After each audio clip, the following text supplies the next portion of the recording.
मंगलम भगवान वीरो मंगलम गौतमो गणि मंगलम कुंद कुंदाद्यो जैन धर्मोस्तु मंगलम।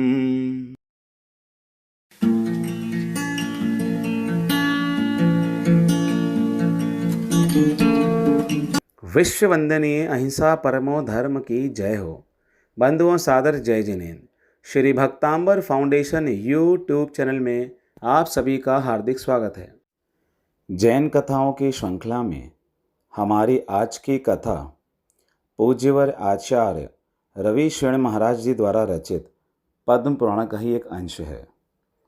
इसमें यह बताया है किस तरह सीता के जीव ने तीसरे नरक में जाकर रावण के जीव को संबोधा और उसके संबोधन के कारण उस जीव ने सम्यक ग्रहण किया। जिस समय सीताराम हुए वह समय श्री मुनि सुव्रत नाथ जी का तीर्थ था।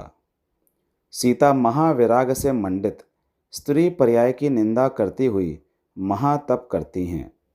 बेला तेला पक्ष उपवासों द्वारा अपना शरीर क्षीण कर लिया। मांस और रुधिर से रहित हो गया शरीर सिर्फ अस्थि ही नजर आती थी। सभी यारिका सीता को तप करते देख बहुत आदर करती थी। इस प्रकार 62 वर्ष महातप किए जब 33 दिन की आयु शेष रह गई, तब अंचना व्रत धारण कर शरीर को तज कर समाधि मरण कर सीता का जीव अच्युत स्वर्ग में प्रतीन्द्र हुआ। इस तरह तप के प्रभाव से सीता का जीव 16वें स्वर्ग में प्रतीन्द्र हुआ। एक समय प्रतीन्द्र ने अवधि ज्ञान से नारकियों की पीड़ा देखी तो शंभुक को समझाने तीसरे नरक गया। शंभुक खरदूषण का पुत्र रावण का भांजा था। वह असुर कुमार जाति का देव हुआ था। पाप के उदय से ही जीव अधोगति में जाता है। तीसरे नरक तक तो असुर कुमार जाति के देव जाते हैं और वही नारकियों को लड़ाते हैं। आगे नरकों में असुर कुमार नहीं जाते, वहाँ नारकी ही परस्पर लड़ते हैं। नरक में किसी को अग्निकुंड में डालते हैं, किसी को कांटों से भरे शालमली वृक्ष पर चढ़ाकर घसीटते हैं, किसी को लोहीमयी मुद्गरों से कूटते हैं। जो मांसाहारी पापी हैं उनको मांस काट कर खिलाते हैं, और तो और प्रज्वलित लोहे के गोले को मुख पे मारते हैं। कुछ को सूली पे चढ़ाते हैं, कुछ को गर्म तांबा गलाकर पिलाते हैं। ये मदिरा पान का फल है। कुछ को काट से बांधकर करोतों से चीरते हैं, कुछ को घानी में पेलते हैं, किसी की आँख निकालते हैं, किसी की जीभ निकालते हैं। इस प्रकार नारकी हर समय अनेक अनेक दुख पाते हैं। वहाँ असुर कुमार जाति के देव क्रीड़ा कर रहे थे तो प्रतीन्द्र के तेज को देखकर डर गए। फिर प्रतीन्द्र ने शंभुक से कहा, अरे पापी निर्दयी, ये क्या कर रहा है जो जीवों को दुख दे रहा है? हे नीच देव, क्रूर कर्मों को तजकर क्षमा के भाव रख। इन नरकों के दुख सुनकर ही भय होता है, मगर तू तो प्रत्यक्ष नारकियों को पीड़ा कराता है। प्रतीन्द्र के ये वचन सुनकर शंभुक शांत हो गया। दूसरे नारकी प्रतीन्द्र का तेज सह नहीं सके और वह रोने लगे, कुछ तो भागने लगे। तब प्रतीन्द्र ने कहा, नारकियों, मुझसे मत डरो। जिन पापों को करके नरक में आए हो उन पापों से डरो। इस प्रकार प्रतीन्द्र के कहने से कुछ नारकी मन में विचारते हैं, हमने हिंसा, पर धन हरण, पर नारी रमण और बहुत परिग्रह में रहने से और रौद्र ध्यानी होने से ऐसा फल पाया है। भोगों में आसक्त रहे और क्रोध की तीव्रता रही, खोटे कर्म किए तभी ऐसा दुख पाया है। स्वर्गलोक के देवों को देखो, जो पुण्य के उदय से नाना प्रकार के विलास करते हैं। रमणीक विमान में चढ़े, जहाँ इच्छा होती है वहाँ जाते हैं। इस प्रकार वे नारकी विचारते हैं। और शंभु के जीव ने प्रतीन्द्र से पूछा, तुम कौन हो?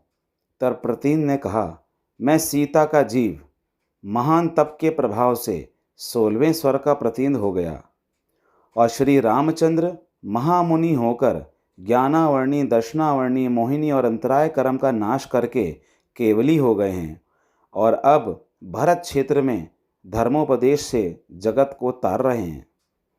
फिर आघातिया कर्मों का नाश करके मोक्ष को प्राप्त होंगे। तू विषय वासना के कारण इस विषम भूमि में गया है, अब भी चेत कर अपना भला कर। इसी समय रावण के जीव को प्रतिबोध होकर ज्ञान उपजा। वह मन में विचारता है, मैंने मनुष्य भव पाकर अणुव्रत और महाव्रत नहीं आराधे, तभी ऐसी अवस्था हुई है मेरी। मैंने क्या किया जो अपने आप को ऐसे दुख में डाला? यह मोह ही है जो जीव अपना आत्महित नहीं कर सकता। फिर रावण ने प्रतीन से कहा, हे देव, तुम धन्य हो। तुम विषय वासना को तजकर जिन वचनों का अमृत पीकर देवों के नाथ हुए। तब प्रतीन ने दयालु होकर कहा, तू भय मत कर, तुम्हें मैं अपने स्थान पर ले चलता हूँ। ऐसा कहकर रावण के जीव को उठाने को तैयार हुआ तो रावण के जीव के शरीर के परमाणु बिखर गए, जैसे अग्नि में माखन पिघल जाता है।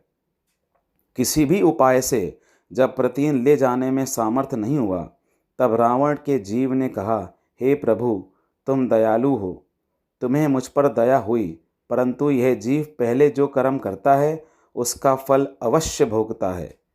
यह जीव कर्मों के अधीन है, देव भी क्या कर सकता है? तुम कृपा करके मुझे वह उपदेश दो जिससे फिर दुर्गति के दुख ना हो। हे दयानिधि, तुम परम उपकारी हो। तब देव ने कहा, जो तू अपना आत्मकल्याण चाहता है तो सम्यक ज्ञान को अंगीकार कर। वह अभव्यों को प्राप्त नहीं होता, वही कल्याण रूप है और जगत में अति दुर्लभ है। सम्यक ज्ञान से श्रेष्ठ और कोई नहीं है, ना हुआ है और ना होगा, उससे ही मोक्ष प्राप्त होगा। इस प्रकार प्रतीन ने रावण के जीव को सम्यक ग्रहण कराया।